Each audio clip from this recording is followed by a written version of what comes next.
What could possibly go wrong? Well, if you were playing video games in the 90s, a lot, apparently. Today we're diving into Bubsy, the Super Nintendo and Genesis platformer that tried to claw its way into mascot stardom, and instead became a cautionary tale. Was Bubsy actually bad? Was it misunderstood? Or is it secretly good and we've all been wrong for 30 years? Grab your glider shirt, we're going in. The year was 1993. Sonic was cool, Mario was king, and every publisher wanted their own attitude-packed animal mascot. Enter Accolade, a company best known for sports titles and Test Drive. They saw the mascot gold rush and said, yes, we too shall create an anthropomorphic creature who quips like a Saturday morning cartoon. Their answer? Bubsy Bobcat.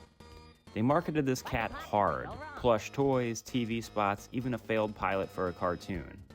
Bubsy wasn't just a game, he was supposed to be a franchise. And honestly, the hype worked at the time. The first Bubsy launched to big expectations, but then players actually played it. Boot up Bubsy, and the first thing you notice is, wow, this game looks colorful, bright, detailed sprites, big expressive animations, and levels that feel like a sugary explosion of 90s design. And Bubsy himself, he won't shut up. He talks constantly. Jokes, one-liners, puns, like Sonic if you swapped smug confidence with children's birthday party sarcasm. But hey, credit where it's due, Bubsy had personality. Maybe too much personality.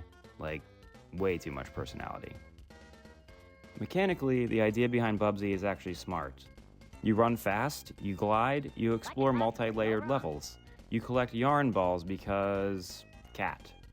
The glide in particular is a great concept. It gives you control while moving fast and lets you cover big distances without committing to lethal jumps. If that sounds familiar, yes, Bubsy was kind of doing the momentum platformer with air control thing before many others. So what went wrong? Well, Bubsy's biggest issue is that the game absolutely hates you. Everything kills you in one hit. Touching water? Dead. Falling too far? Dead. Landing on an enemy too high? Dead. Enemies off screen? Also dead. You spend most of the game running fast and then being punished for running fast. It's like Sonic, except Dr. Robotnik is replaced by the concept of gravity. The result is a game that wants you to experiment, but punishes experimentation. The levels are huge, but navigating them safely requires inching forward like you're disarming a bomb. The levels look great until you try to understand them. Paths split in 5 directions, springs fling you into blind jumps, and enemies sit right where you're going to land. It's chaos design. Not hard exactly, just unpredictable. When Bubsy flows, it feels okay. When Bubsy doesn't, it feels like trying to walk a drunk cat through a minefield. And the difficulty? Let's just say the instruction manual should have come with a therapist. I mean, this is hands down one of the most frustrating and maddening experiences I've ever had playing a game. Not because the levels are particularly hard, but just because if you hit one thing, you're dead immediately. There's no way to navigate a game like that when you're going to the right constantly and don't know what's coming. Now musically, the soundtrack is pretty catchy. Energetic 16-bit tunes with a Saturday morning vibe. The sound effects are fine, but then the voice clips. Oof. They were impressive for the time, but they repeat so often they become a psychological experiment on how many times a human can hear, "What could possibly go wrong?" before snapping. Spoiler, about 3.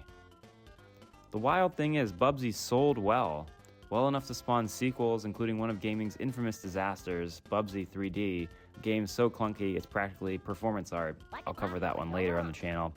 The franchise attempted comebacks over the decades, each time reminding players why the character became a meme in the first place. And yet, Bubsy is still talked about, still joked about, still remembered.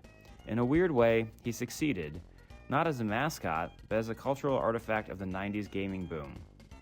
So was Bubsy good? Not really. But is Bubsy interesting? Absolutely.